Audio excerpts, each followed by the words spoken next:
Well, this racing game never stops. It just continues to roll on. We've just come off the back end of a wonderful weekend of racing, which Nino Podesta and I will muse on and just reflect on as well as we enter the new week. Racing on Monday is at Fairview on the Polytrack. That's the 9th of January. But welcome to the show, Nino. We had a very successful time of things in our Clocking The Gallop direct line, and it's not going to be long again. In fact, just over a week before we open up our Cape Town Met subscriptions.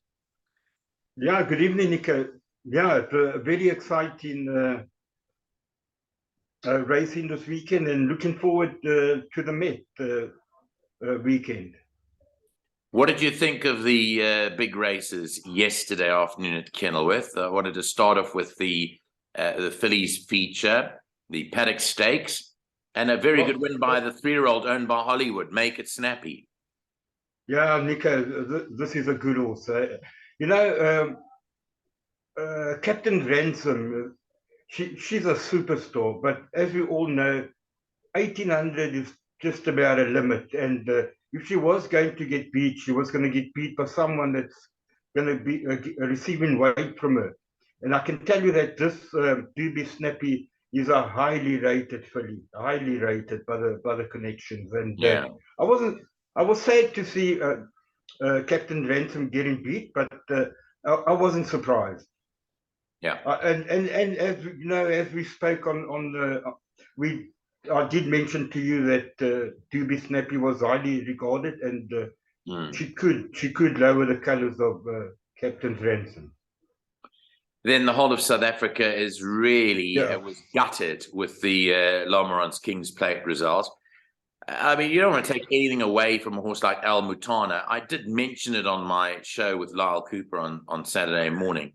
The point why I mentioned it is because prior to him being sold by Mike de Kock to Ricky Mangard, he was one of the best milers in the country. In fact, when it came to doing the Equus Awards for top milers in the country, I put his name forward as a judge, because I was a judge on that for that category, because he had won the Gold Challenge, which is, I think, the second best mile race in the country to the King's Plate. And you know, I didn't for 1 minute think that Charles Dickens was beatable, to be honest. But I don't want to go into our assessment of why he got beat, or we've all got reasons, and I know there's different voice notes doing the rounds today about how he should have been ridden and all of that. But let's just reflect on him as a racehorse. It was still a great performance to come through and run in the King's Plate, and to finish only 0.3, I think, was the official distance behind Al Mutana. But the facts of the matter are that he beat both Jet Dark and Comedy Ding. Charles Dickens absolutely. Both Jet Dark and Comedy Ding over a mile. Yeah, and even though he was receiving 5 kilos, he beat horse of, or the second, wasn't Jet Dark? He was nominated to be Horse of the Year. Or was he? 2 years ago, he was Horse of the Year. Last year, he shared the award with Captain's Ransom.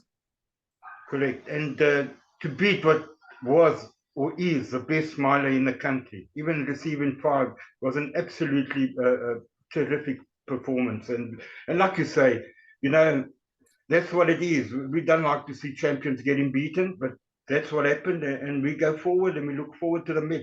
Making excuses is not going to help anything, but we're not here to make excuses. It's a very philosophical view of it. You're 100% right. We can go all day. We're not going to change the result.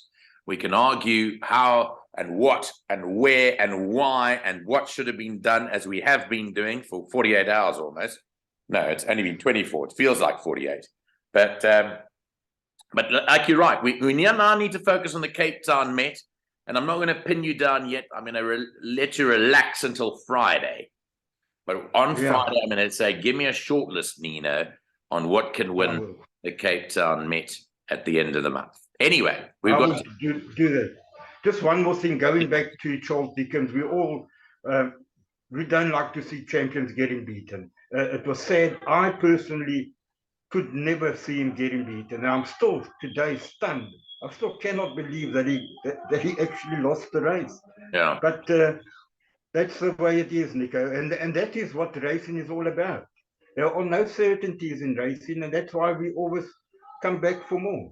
Yeah, right? I said absolutely. And you know, you have to congratulate the connections. I sent a congratulatory note to Ricky Maingard, who I've spent a long time communicating with over the years, and also to Bernard Fairview, who was one of the first jockeys ever rode for me, actually, a racehorse for me. So I spoke to him, didn't speak to him, but messaged him, and they were on cloud nine.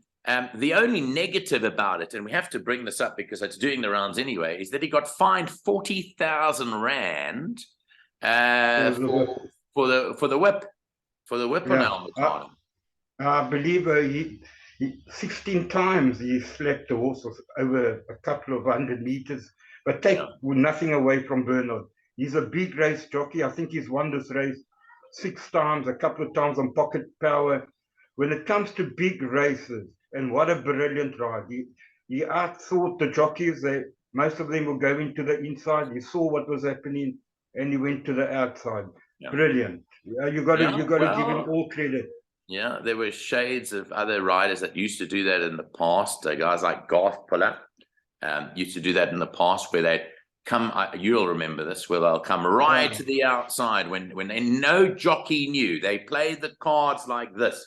They would turn for home, and suddenly you'd see Puller going to the outside fence. Very clever ride by Fairview, and well done to all the Mauritians. I know we've got a lot of Mauritians that watch our program, and congratulations to the whole of Mauritius, because it really was a victory for that island after being sold. It was meant to go and run there, but due to protocols, it's ended up still running here, and to the benefit of everyone concerned. Right, let's crack on.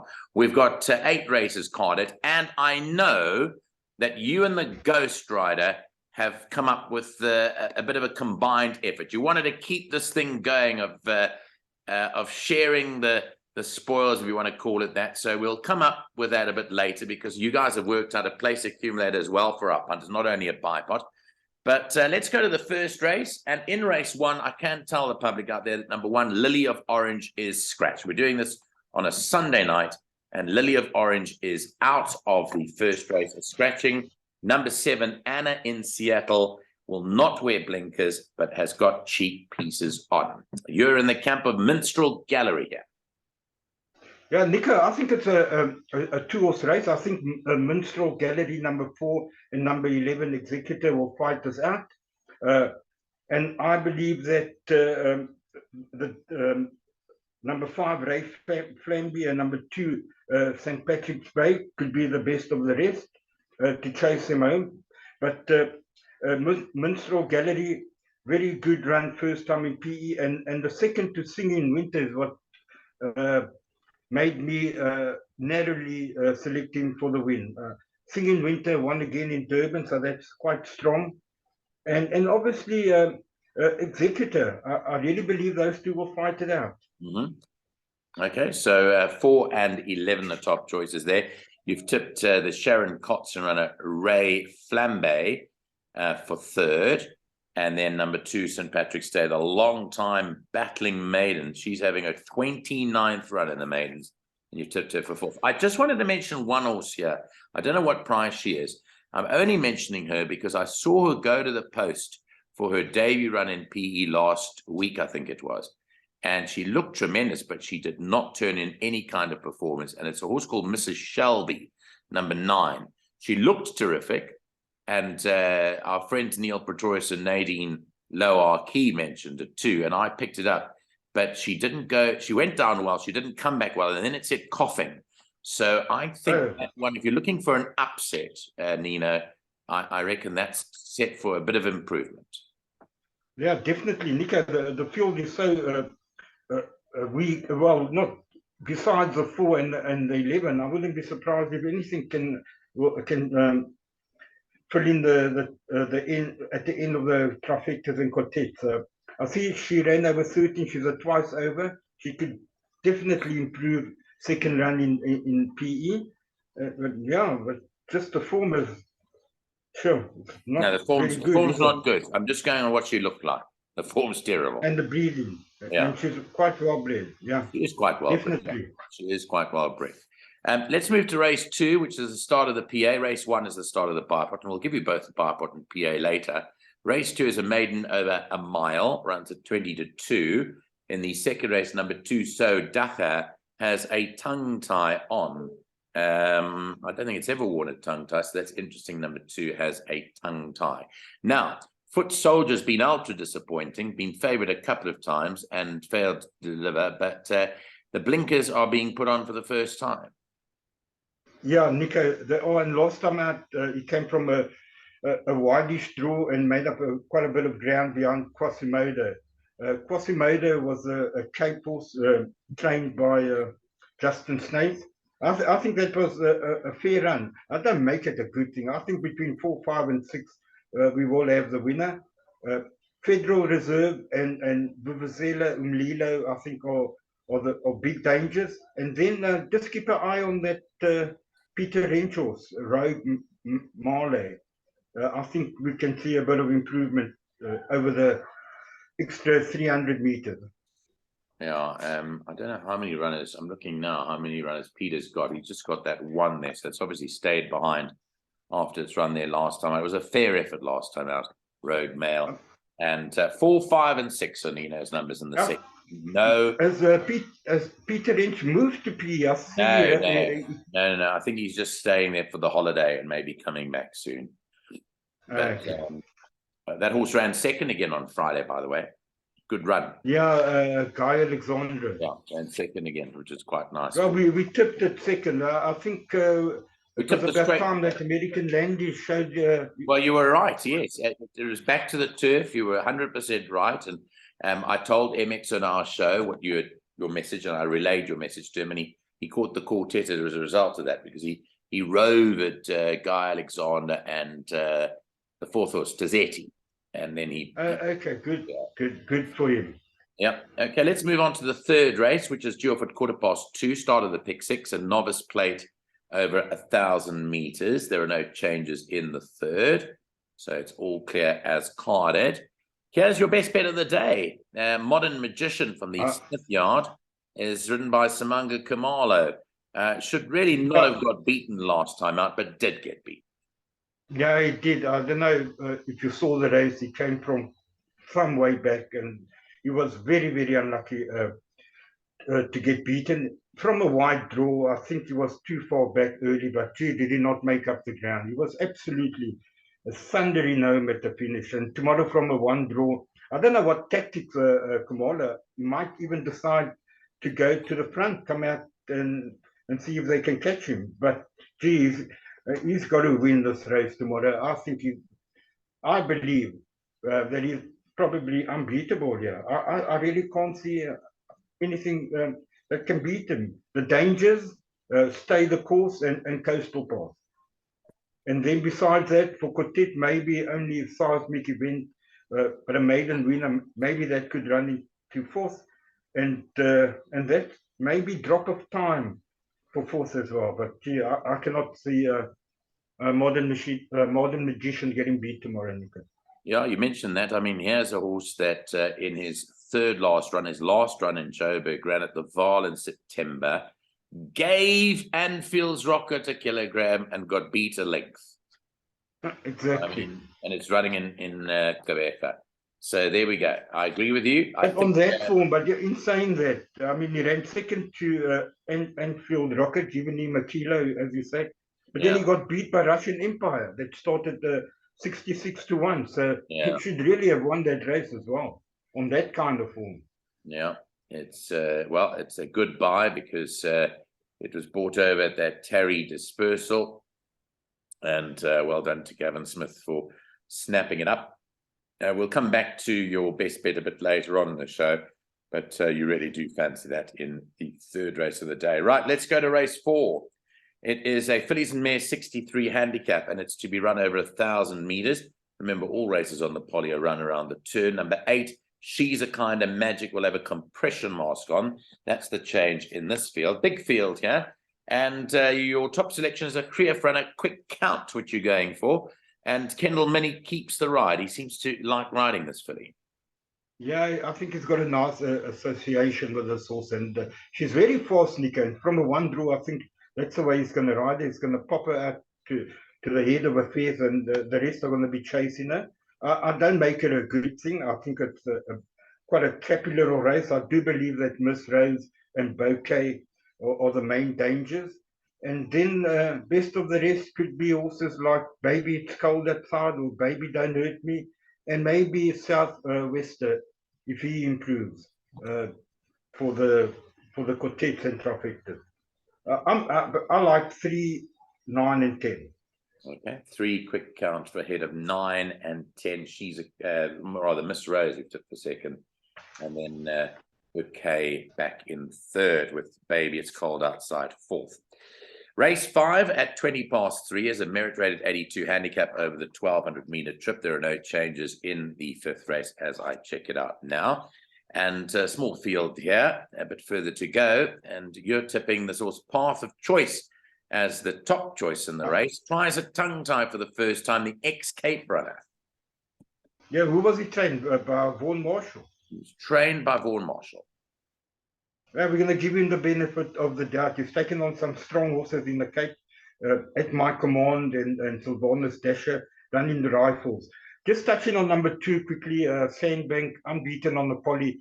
I just believe that a 3-year-old that's only receiving half a kilo from Naval Secret and running level weights with horses like Life on Mars, I think he's got a lot to do. He's going to have to step up his game here. I know that he's quietly fancied in the betting, I'm not sure. But I'm going to just pass him by tomorrow. I can't. I don't believe he can run level weights with Life on Mars. So I'm going Path of Choice to beat Naval Secret, Life on Mars, and Brass Bell. Okay, yeah, there wasn't much between Naval Secret and Brass Bell on when I called them home. I think it was a couple of runs back for Naval Secret. The weight turnaround, Naval Secret's up 1, Brass Bell is levels. It's only a kilo. Yeah, there's not much separating them again this time round. But you reckon Life on Mars will run another honest race? Over the 12, I always maintain that 1200 meters, this is when the horse is best, over the 1200. The problem here is that you've got 2 front runners in Life on Mars and Alcacim. We don't know how fast they're going to go up front. We're going to have to see how the race pans out. But I can see Naval Secret mowing them down in the final 100 or 200 meters. Yeah, he's a very good poly horse. He's a very, very good poly horse, is Naval Secret. Very good poly horse. Yeah, no, he is. He won the Eastern Cape Challenge, or the first league, I think. Right. Yeah. Yeah. Over the Scotland distance. He contested all 3 legs, but he won one. He finished 4th in the next one, and then he ran 7th in the next one. But he did win it overall because he had contested all the legs. So he's very versatile. Yeah, correct. And the draw, the way he runs the draw is not a concern. And he has got Life on Mars beaten behind Blonde F, but I think Life on Mars is a little bit better over the 12. But like I said, there's going to be a very hard pace between Life on Mars, Alcacim, and if they come back to their field tomorrow, depending on how the track is running, you'll have Naval Secret and maybe Path of Choice mowing them down on the outside rail. Okay, time to move on to the 6th at 10-4. Fillies and Mares 70 handicap over a mile.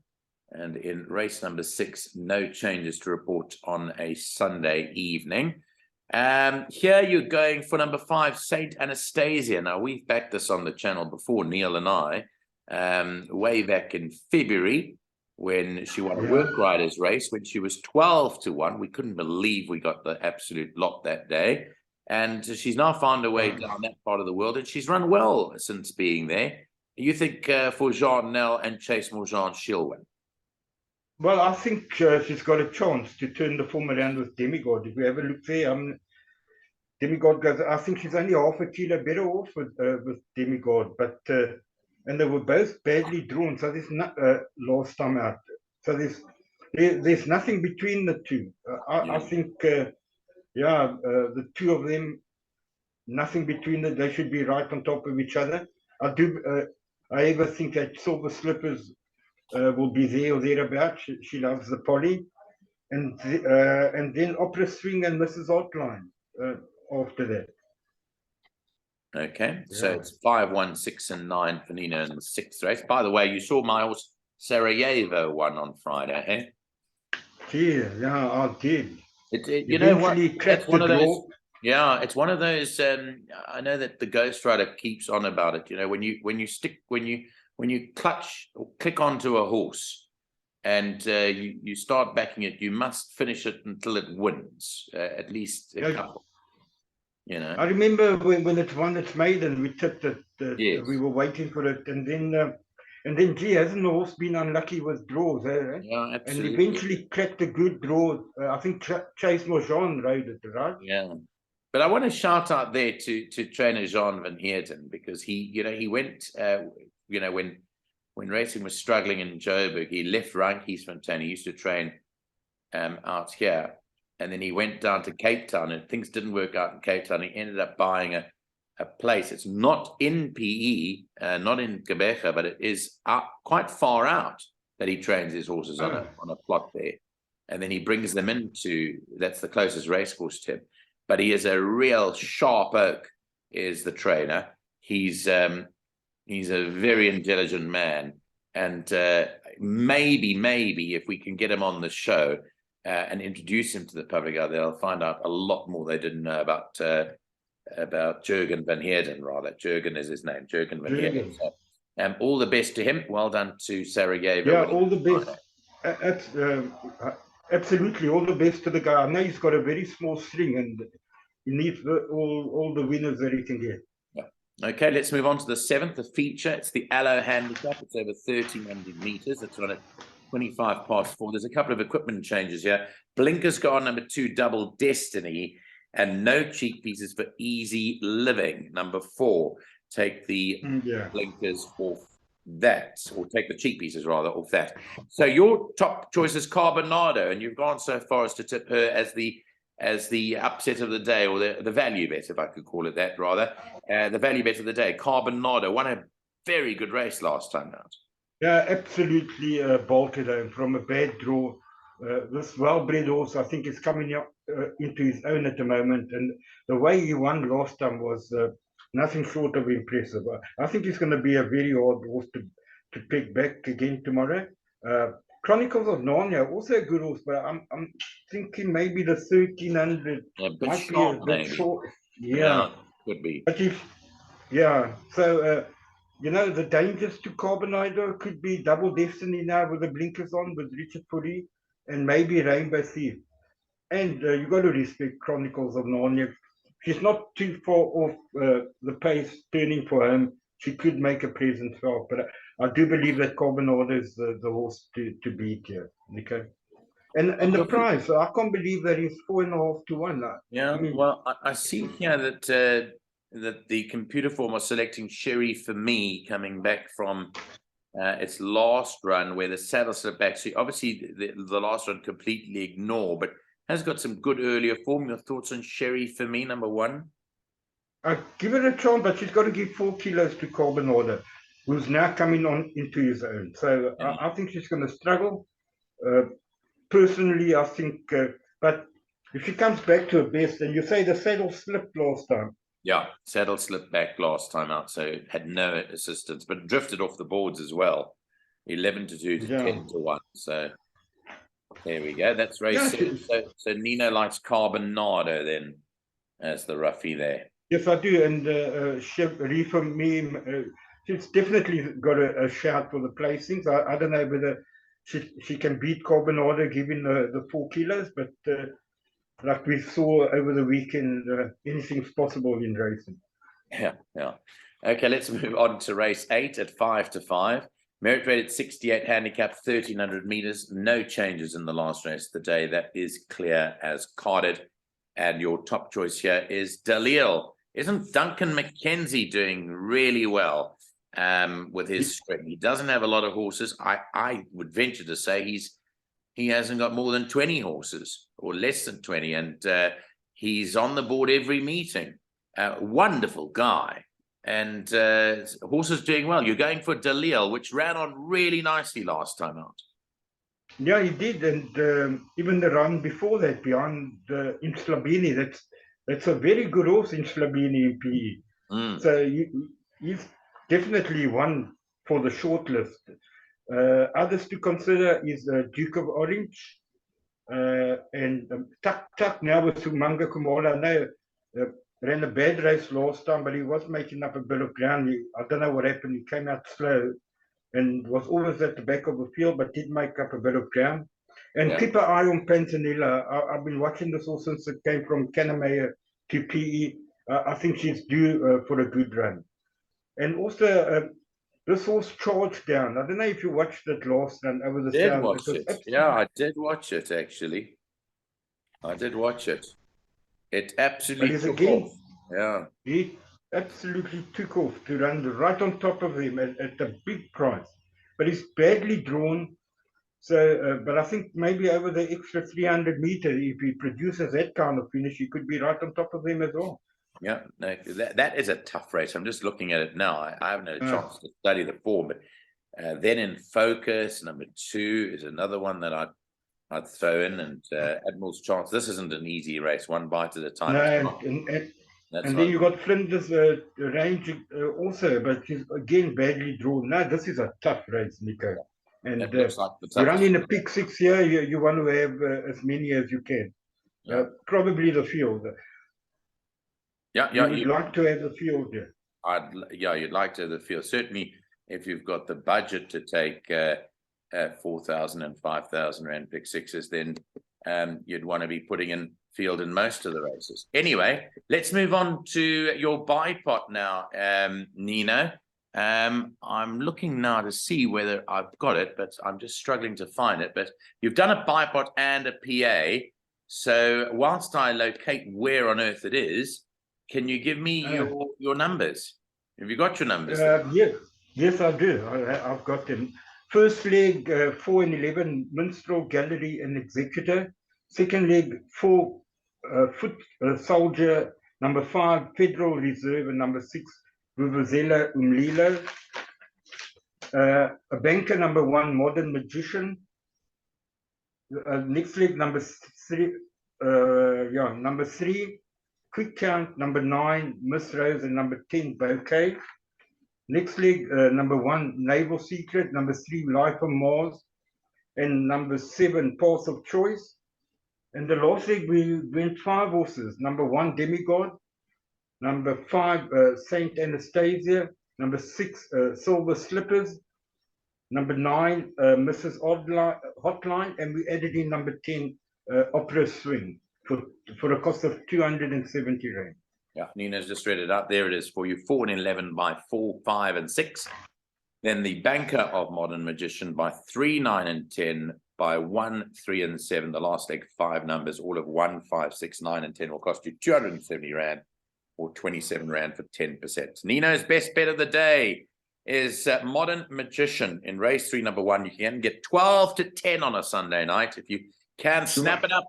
Snap it up before the new week opens. 12 to 10, Modern Magician. And his value bet of the day is race 7, number 6, Carbonado, which he thinks won very well last time out and could follow up here in the region of about 5 to 1 or so. Now, you were chatting to the Ghost Rider at length earlier on today, and you guys have come up with a joint place accumulator, and we're going to put those numbers up, and you're spending, I think it is 216 rand on this bet.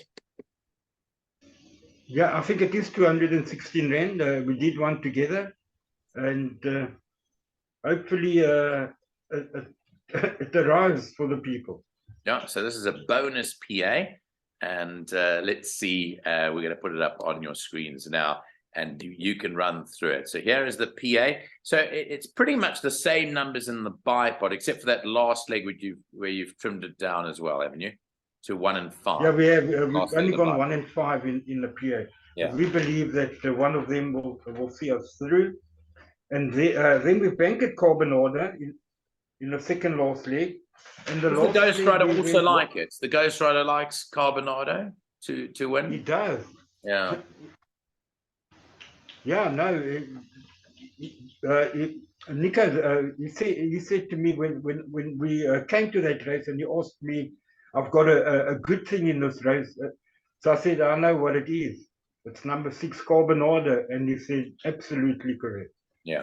Yeah, so that's 5 to 1. You can get both the team members like that. The last leg of the PA 4 numbers is this was the tough race that we said at the back.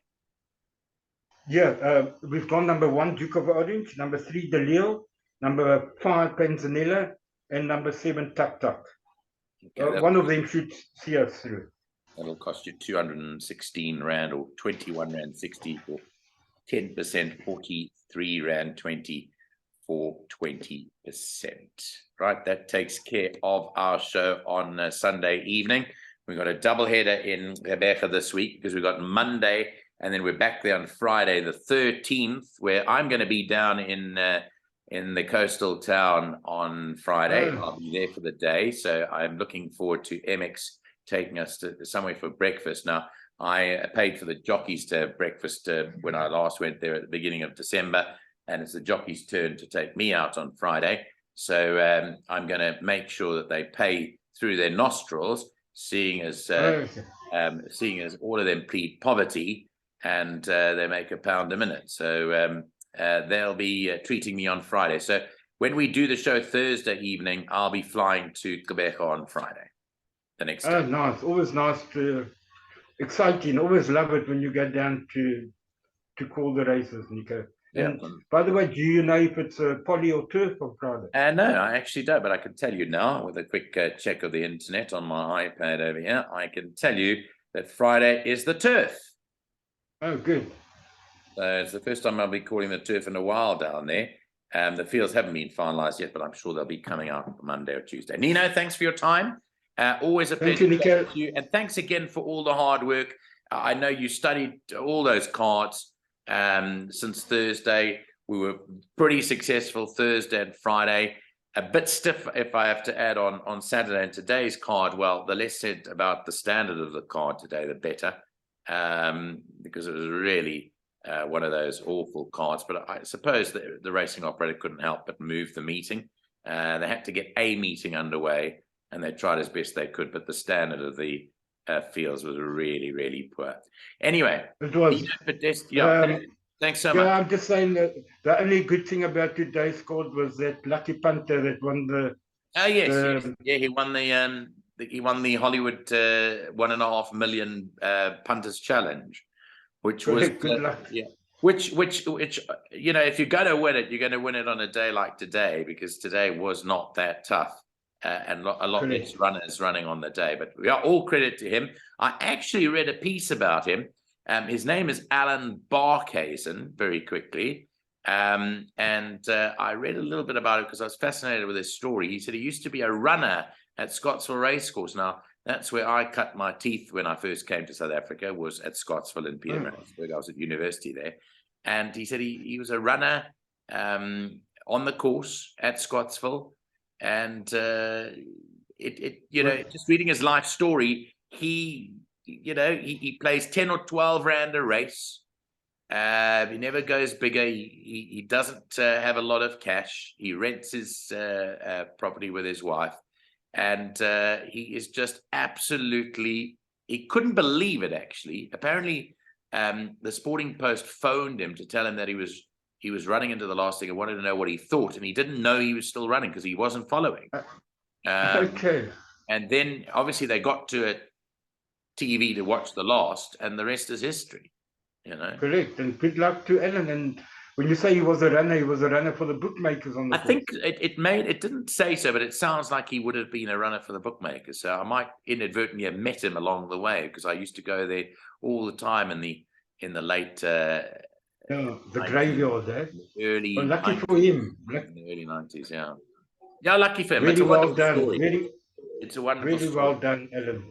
Maybe, probably you see all, yeah, maybe we might good things happen to good people. Absolutely. I'll try and see if I can't get him on air and interview him and see whether we can't get him on. Let's try and do something and bring it to life a little bit. Okay. Nino, all the best. Have a great Monday race meeting at Fairview. Thanks for joining us, and thanks to our Clocking the Gallop fans for listening. And thank you for all coming on board the direct line. I know a lot of you had a lot of good winning bets and communicated them through to us. As you know, it's a tough old game tipping, but we tried our best, the whole team. Nino, goodbye, and have a good day on Monday. Thank you, Nico. Good night, and you too. Have a good night, and we'll speak again on Thursday. Thank you very much.